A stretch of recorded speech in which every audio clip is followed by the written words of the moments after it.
I know it sounds really strange, but the main reason I grow this plant in my tank is to remove it from my tank.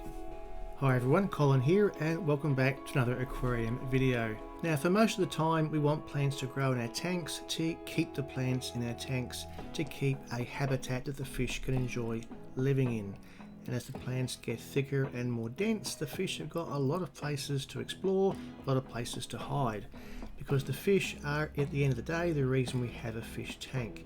The plants can create a habitat that really enhances the quality of life that the fish are going to experience, and is better to look at for the person who owns the tank. So with all the benefits of growing plants in your tank to keep in your tank, you might ask the question why I grow a plant deliberately to remove it.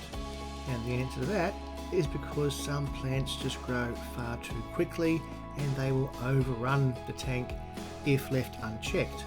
So this is a very fast growing plant called Indian lace fern, very similar to water sprite, and they are a great sponge that absorbs nutrients from the water, greatly improving the water quality and also shading the tank to reduce algae growing. As these flooding plants grow, they remove nitrates and phosphates from the water.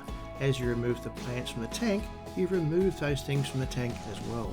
And that's what makes these plants such a tremendous tool to use in your aquarium as a nitrate and phosphate removal tool. Within weeks, these plants will get huge and they'll cover the surface. And you'll also end up with lots of these little baby ferns at the same time. And these will start the next generation after you remove the largest plants from the tank.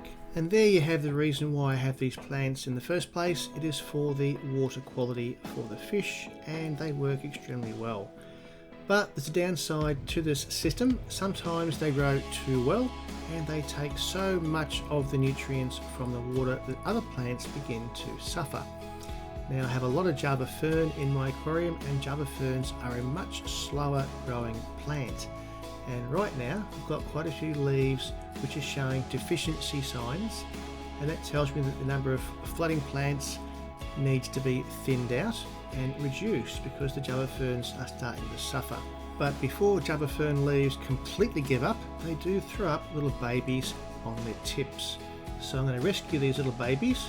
I'll trim those off as I remove the old dying leaves, and I'll just increase the amount of fertilizer the tank is getting so that the Java ferns can regenerate and grow some new leaves from the rhizome. And that will kick them off and they'll be back to normal in no time. But for each dying leaf I've removed, I've probably picked up 2 or 3 new baby plants to replace it. So all in all, I haven't lost any plants at all, I've probably gained. So even though I remove plants from this tank all the time, it just keeps on regrowing and getting thicker and fuller all the time. And these flooding plants are a big part of my success. I grow them so I can remove them. Thanks for watching this video, hope you enjoyed it, and why not watch another video coming up right now.